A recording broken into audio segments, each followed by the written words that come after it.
Lily, the daughter of a cleaning worker, and someone from a different social class shouldn't be together, but we'll let that slide. My mother-in-law Amy's words during her wedding speech made my ears doubt what I was hearing. I was moved to tears thinking I was the happiest bride in the world, but my special day was ruined.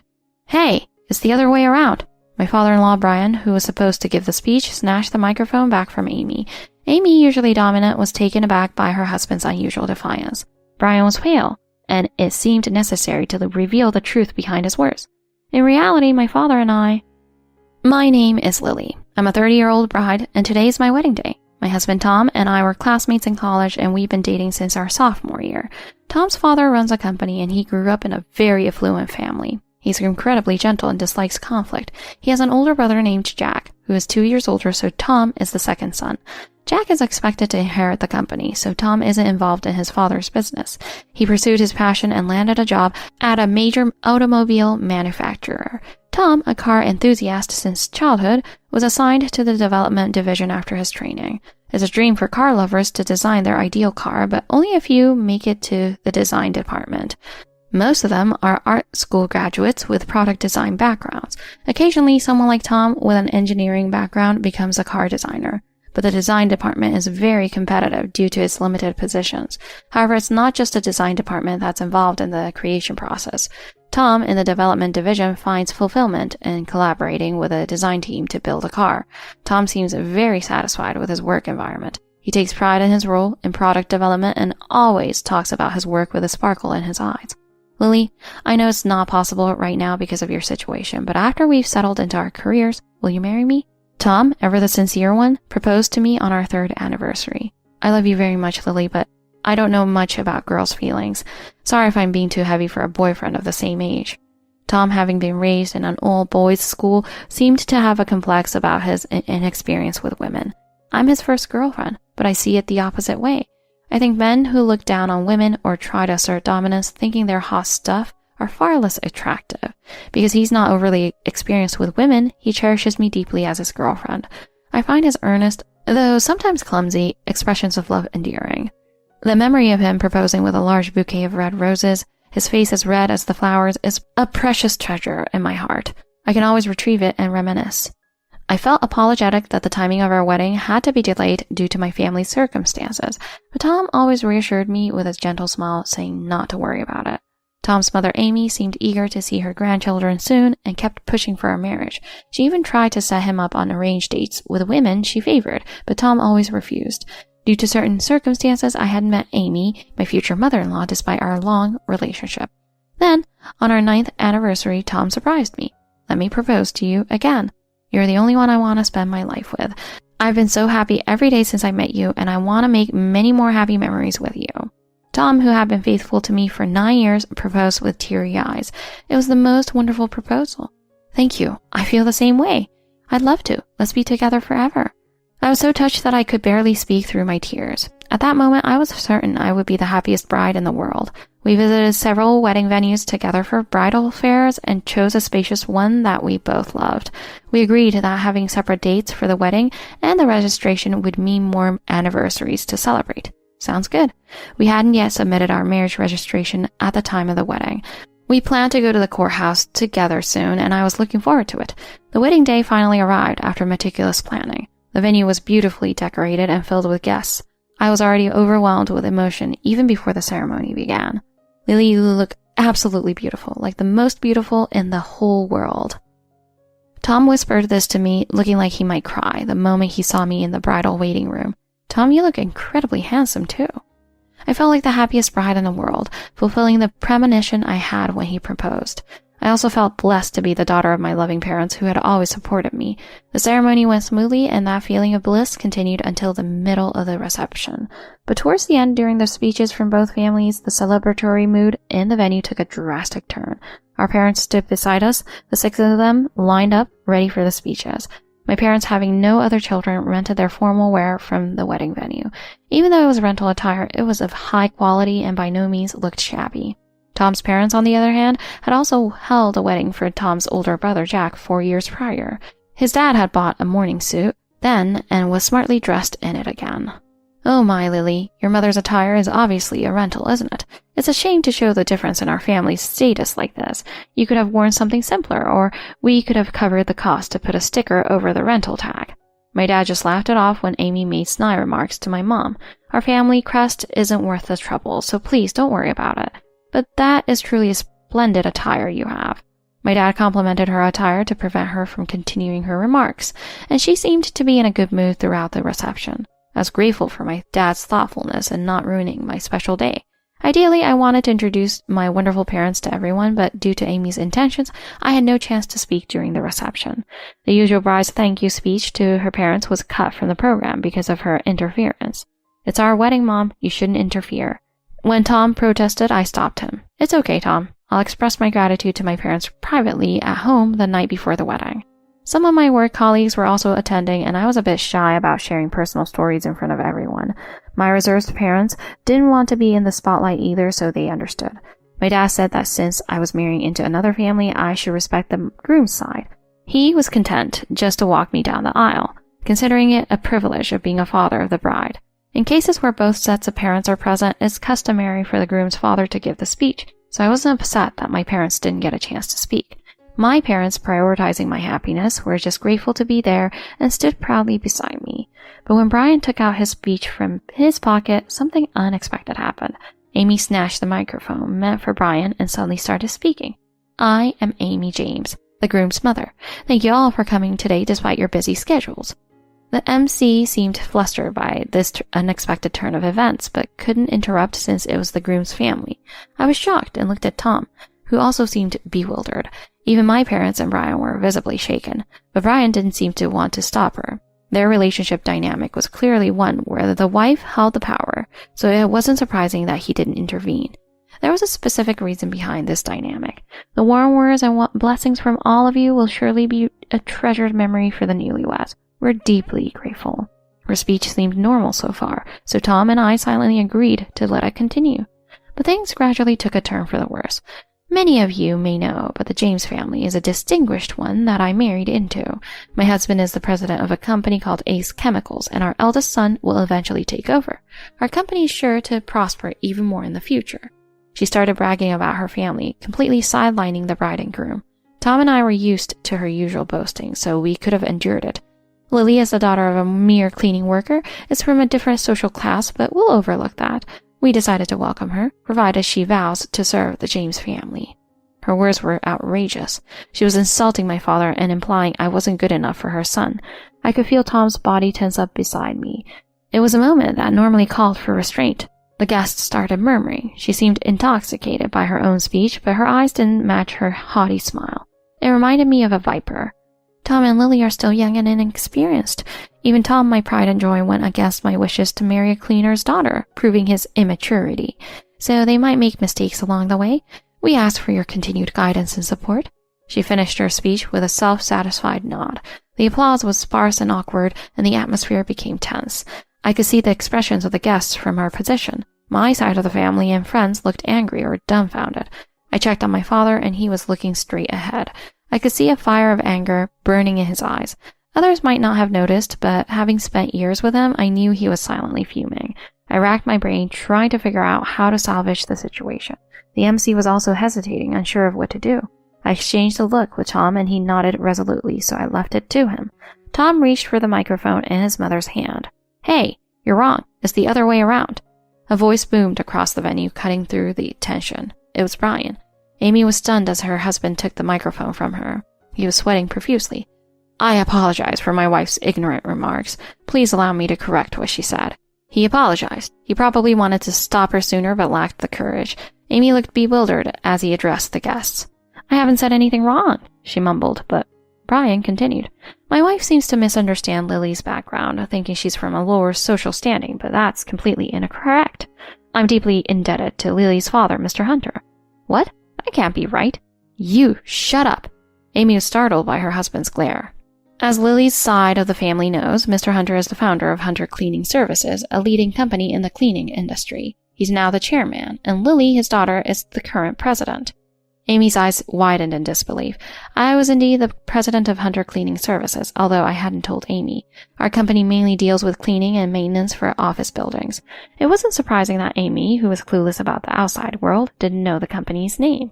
The cleaning industry isn't often in the media spotlight, so even though we're a relatively large company within the industry, it was natural that our president's face wasn't widely recognized. We had been interviewed by a few business magazines, but Amy only cared about things within her immediate sphere, so she wouldn't have seen them. I'm ashamed to admit that when I took over the company, our business was struggling. Mr. Hunter is the one who saved us during that difficult time. Amy's face turned even paler. When Tom first introduced me to Lily, they were just college friends. Lily helped me connect with her father, hoping he could help our company. Brian's company, Ace Chemicals, is a cleaning product manufacturer. Unlike my father's company, it had a long history. But around 12 years ago, sales of their main product plummeted due to a competitor's successful social media marketing. Their product lineup was outdated, and it was clear they needed a change. Around the same time, my father was also looking for better cleaning products, dissatisfied with the existing ones. Mr. Hunter and I shared similar values and passion for our work, so we decided to collaborate on a project. With his investment, our company regained its momentum. We worked together to develop a new cleaning product that revitalized our business. Mr. Hunter is our savior. Brian looked at my father with respect, his eyes glistening. While my side of the family knew this, some of Tom's relatives and friends seemed surprised. The reaction from the guests was a mix of surprise and awkwardness, not knowing how to react appropriately. Then why didn't you say so during our first family meeting, or when you came to ask for her hand in marriage, or any time before that when Tom was in college? Amy's voice, though not through the microphone, could still be heard by those nearby. I wanted to help Dad, so I asked Lily to introduce us to her father, Mr. Hunter. But we started dating afterward. It felt awkward to have our parents' business relationship mixed with our personal one. Tom looked uncomfortable. His perfect day had been ruined by his own mother. Once you two became a couple, Mr. Hunter suggested we keep our personal and professional lives separate. Even after you got engaged, we avoided business talk during family gatherings. He turned to face only Amy, speaking to her directly without the microphone. But you introduced yourself as a mere cleaner. It's like a deception. If you had told me you were the chairman of a cleaning company from the start, I wouldn't have misunderstood. She shrieked, but Brian calmly responded. Mr. Hunter built his company from the ground up. He worked as a cleaner in his younger days. Even after the company grew, he chose to return to the cleaning work because he valued being on the front lines with his employees. So it wasn't a lie. It reflected his values and pride. Amy was speechless. She then marched over to me, confronting me directly. And you said you were just a company employee, not the president of a cleaning company, clearly hiding your status and looking down on me. Mom, that's enough. I asked Lily not to mention it because I wanted you to see her for who she is, not her title or family background. Tears welled up in Tom's eyes. They were different from the tears of joy he had shed earlier. I've always been uncomfortable with your shallow values, but I endured it because we're family. But to say such things on my wedding day to the people I care about? I'm sorry, but I'm cutting ties with you. Tom showed the depth of his hurt and disappointment. Tom, what are you saying? She was flustered. You wouldn't understand why I fell for Lily. She worked her way up from the bottom, starting as a cleaner, with a goal of eventually leading her father's company. Unlike you, she's humble, hardworking, and sincere. Those are the qualities I admire. Tom took my hand and smiled gently. Please don't interfere in our lives anymore. It was surprising to hear Tom speak so firmly. He was angry about the insults, but he had also likely been suppressing his frustration with his mother's values for a long time. Amy turned pale and sank to the floor. 2 female staff members helped her up and escorted her out of the venue. Brian then offered the microphone to Tom. Tom, with a determined look, accepted it and began his speech. I apologize for this embarrassing display. It was never our intention to subject you to such unpleasantness. The guest chuckled, lightening the mood. Despite his own pain, Tom managed to inject humor and ease the tension. The guest seemed relieved that the situation was somewhat resolved. Jokes aside, we may be inexperienced, but we're committed to building a happy life together. We appreciate your support and thank you for being here today. Tom appreciated deeply, and I followed suit. The guests responded with warm applause. They looked at us with kind eyes, and I was filled with gratitude. Tom unexpectedly offered me the microphone. He probably wanted to give me a chance to speak, considering I had been denied the opportunity earlier. The reception was running late, so I had to keep my speech short. Thank you all for coming today. This day has made me realize how fortunate I am to have such wonderful family, friends, and colleagues. I've always been happy, but I look forward to even more happiness with Tom. Thank you for your continued support." I spoke from the heart, and the guests applauded again. I teared up and appreciated deeply with Tom. The 5 of us, excluding Amy, then went to the exit to see off the guests. We thanked them and apologized for the trouble. No one complained or mocked Amy's behavior. Everyone offered their congratulations. I felt incredibly grateful for the people in my life. The reception finally ended, albeit not in the way we had envisioned. Back in the bridal room, I asked a staff member about Amy. Apparently, she had said she wasn't feeling well and left in a taxi, supposedly heading to a hospital. I suspected she was avoiding the private family discussion that was to follow, knowing she would be the target of everyone's frustration. But running away wouldn't solve anything. A serious conversation was inevitable. She was only thinking about the short term. I could never forgive her for ruining our special day. But she was Tom's mother, and cutting ties completely would be difficult. "Lily, Tom, I'm truly sorry for what happened. It's my fault for always giving in to Amy. I should have been more assertive. I'm so sorry." He apologized repeatedly. His remorse was evident. I told him to raise his head. Despite Amy's behavior, I was deeply impressed by my parents' patience and composure. Surprisingly, Tom's brother and his wife remained silent during the whole ordeal, even though they likely sided with their mother. As the potential successor, it would have been advantageous for him to stay on his mother's good side. Perhaps they too were secretly frustrated with their mother's behavior, having lived with her longer than we had. We only exchanged brief greetings with them as they left. A month later, Tom and I were enjoying a rare day off at our new home. We had been busy with work after the wedding and hadn't had much time to relax. We had postponed our honeymoon and were planning to use this day to discuss it. My phone rang, breaking the silence. It was Amy. Tom silently pressed the reject button. "You don't have to answer her calls anymore, Lily." He then blocked her number. Moments later, Tom's phone rang. It was Amy again. "I'll put it on speaker so you can hear, Lily." He answered the call with a sigh. "Hey Tom, I just called Lily and she hung up on me." "I'm the one who did that. Lily's right here next to me. What do you want now?" I had never heard Tom's voice so cold before. "I think you made a mistake. You haven't changed your last name, have you? I called your company earlier and they confirmed it was still James. It must be a misunderstanding on their part, right?" After being ignored multiple times after the wedding, she had even resorted to calling his company. "It's not a misunderstanding. I chose to take Lily's last name when we submitted our marriage registration. Lily's an only child, and I'm the second son, so it felt natural. We submitted our marriage registration 2 weeks after the wedding, on our 10th dating anniversary. It was also a year after the proposal. Initially, we wanted to have the wedding on that day, but the venue we liked was already booked. We had said that separate dates for the wedding and registration would mean more anniversaries, but it was also to console ourselves a bit. In hindsight, maybe it was a good thing we hadn't registered our marriage before the wedding. What? Are you out of your mind? You're throwing away the James name? Lily agreed to take my name before the wedding, but after what happened, I asked her and her parents if I could take their name instead. To cut ties with my mother, I asked to be named Hunter. He wanted a fresh start as Tom Hunter. Are you insane? And cutting ties with your parents is a bit extreme, don't you think? I just misspoke. You should be able to forgive me for that. I will not forgive you. Tom firmly rejected her attempt to downplay her actions. And you, of all people, should know that you yourself got your husband to take your family name when you got married. But you don't want your son to take his wife's family name. Don't you realize how much of a contradiction that is? It seemed like she hadn't realized this contradiction until Tom pointed it out. Anyway, you're being a nuisance, so stop calling me, and don't call my company either. Tom ended the call. He let out a deep sigh and leaned his head on my shoulder. I could only imagine how much his mother's words had hurt him over the years, but I was also, perhaps inappropriately, happy that he was seeking comfort from me. It wasn't just about the physical closeness. I was glad to be there for him, to offer him some support as his partner. 2 years had passed since the wedding, and Tom and I were happily married. We maintained a good relationship with Brian, but I hadn't seen Amy since that day. There were significant changes in Tom's family during those 2 years. First, his dad retired and passed on the presidency to Jack. Because of this, I started interacting with Jack more often for business. He had been rather curt with me initially. Jack and his wife are on good terms with us. It seemed like they too had harbored resentment towards their mother.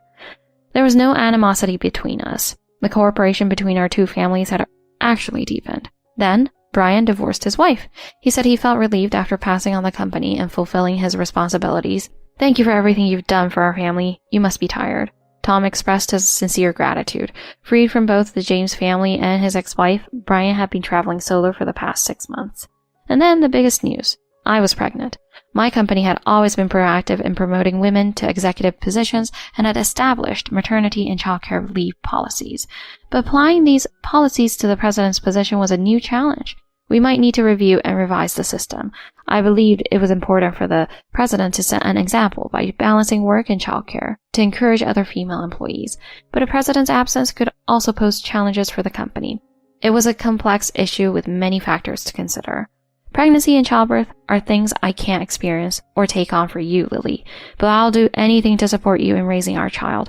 If you or your dad think it's best, I'm even willing to leave my current job to help with the company, or I can become a stay-at-home dad if you prefer.